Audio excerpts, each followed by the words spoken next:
I love the Batman Arkham series. It's one of my favorite gaming series to go back to. I make a habit of trying to replay these games at least once a year, because every time I go back and I play these games, I always learn something new about them. Whether it be secret Easter eggs that people have found out, different ways of approaching the game, speedrunning the game, anything like that. But in my recent playthrough of the games, there's something that I've realized that I just don't think it gets appreciated enough. And that is the challenge modes, Riddler's Revenge, AR, whatever you call it. Something I often find myself thinking about is how Spider-Man PS4 relates to the Arkham series, because I love both games, but I think that the Arkham games are vastly more replayable. Not because Spider-Man PS4 is bad by any stretch of the imagination, but there's just something about the combat and the stealth in the Arkham games that just does it leagues better than Spider-Man. And I think a key part of it is to do with these challenge modes. The only thing I can think of that can compare to this in Spider-Man's case is the screwball challenges from the DLC. And even then, they're a far cry from what these challenge modes offer. So, let's assume you've never played the Batman games, or maybe you've completed all the games, but you've just never touched any of these challenge modes. What exactly makes them so great? Well, first of all, you have two different types of challenges. You have your brawler challenges, which are purely combat focused. These are very arcade-like. You just play, try to get the biggest score you can. And then you have the Predator modes, where you're given 3 different objectives to complete in the stealth section.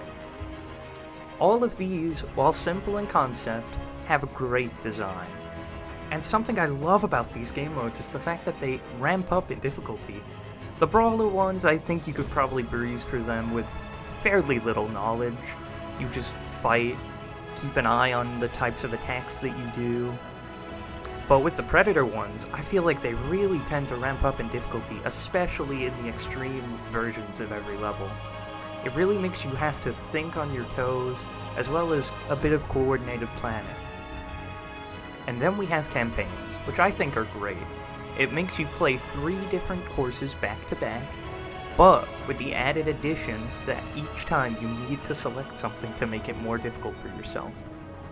It just makes it so entertaining, especially on a second try, because if you're trying to go through all these at once, oh my god, Lord have mercy. Brawler challenges might seem simple on the outside, but when you actually understand how to use these and how to play them, it changes your perspective on how you play this game. Because you're not only trying to survive and defeat all the enemies, but you're trying to do so in a way that will give you more points. And this incentivizes you to be flashy as possible. You have to use your gadgets, you have to do combo variations. It's not all just about punching all the bad guys and then just finishing it off with no grace or style. The character's momentum is really important to getting a high score, because when you start off, you're going to be slow, and that means you're going to have to counter attacks as soon as you see them coming.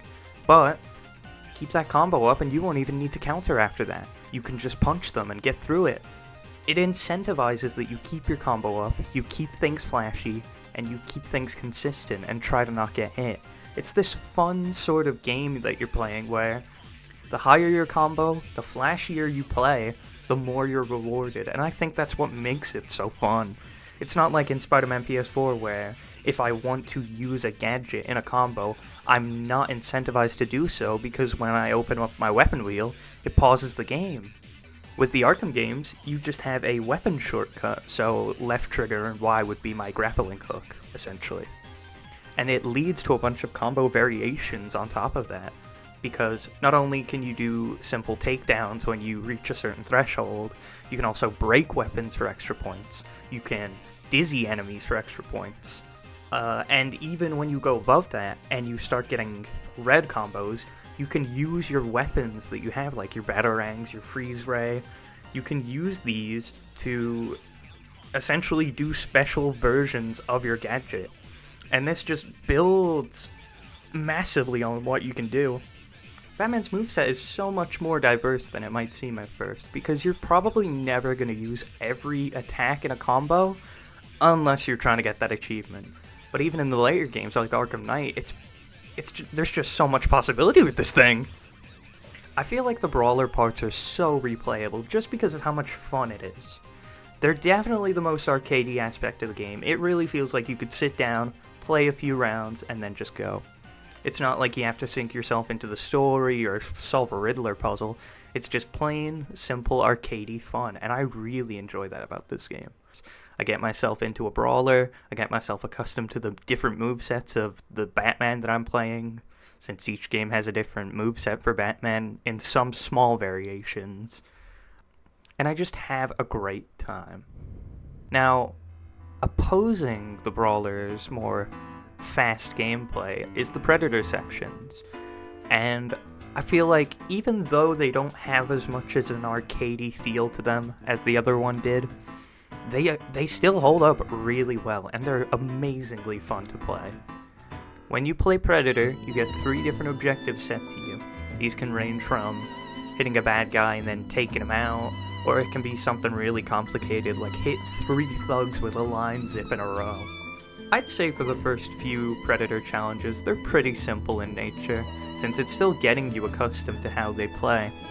As long as you know how to utilize your moves, you know all of your gadgets, and a little bit of reference of where the enemies are and how you can do things, it's when you get to the extreme versions that things start to fall apart.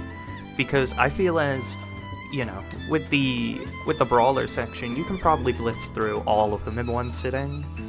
But with the Predator ones, I get the feeling that a lot of people are going to get stuck and have to look up a walkthrough, and that's okay, because I feel like a lot of the later ones are more manipulation of your enemy's AI, as they are utilizing your gadgets and tools. They definitely still are utilizing your gadgets and tools, but there's a big distinction with how you approach them because of the way that the game now wants you to play. But I still find that incredibly fun. I really, really enjoy it, and I feel like it's something that people don't try often enough. I feel like a lot of people might get intimidated by these extreme versions of these courses and stop altogether with these challenge modes. But if you persevere, maybe watch a walkthrough, keep an eye on your enemies, figure out the game's mechanics a bit more. They are extremely fun. They are immensely, immensely rewarding once you get them down. But they will take time, and they will make you retry so often. So great, you've done it. You've beaten all of the Brawler challenges and all of the Predator challenges. What is there to do now? Well, now you can play the campaigns if you're playing City or Origins. Campaigns really do feel like a test of your skill, especially in the extreme variants. Because while I still feel like the Brawler sections are pretty easy, now they have an added challenge that you have to decide yourself. It adds this strategic sort of element to it where you're thinking, do I add negative points to the Brawler section that I'm really good at, or am I confident enough to put it on the Predator ones to make it easier for me later? And you can also think like, okay, I have a good one that gives me a free medal, maybe I'll save it until the final Predator section because that's really difficult. It's this sort of thinking that kind of spices things up, and to add to that, you have to make sure that you beat these all continuously because you only get 3 retries.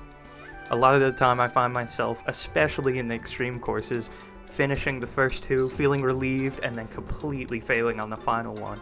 But that's why I love it. I love that sort of challenge that they add to the game because it makes it feel so rewarding once you finally beat them.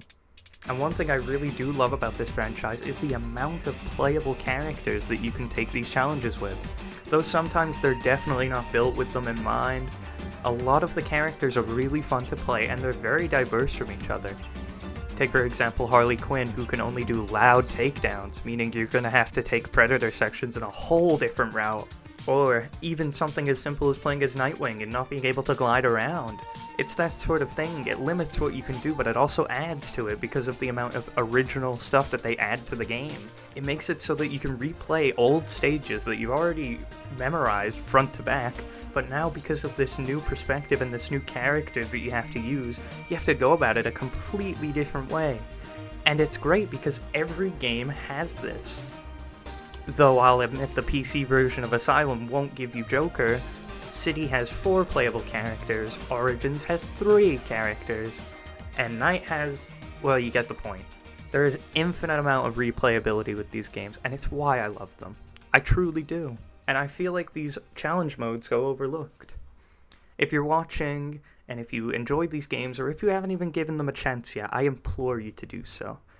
Pick up a controller, play some of these challenge modes, and just see how much fun you can have with these, because I love them. Well, that's enough fanboying from me. I hope you enjoyed today's video. It was a blast to make. Apologies for the slowdown in content production lately, but I'm gonna try and get back to it. So, thanks for watching, and I'll see you guys next time. Have a great day.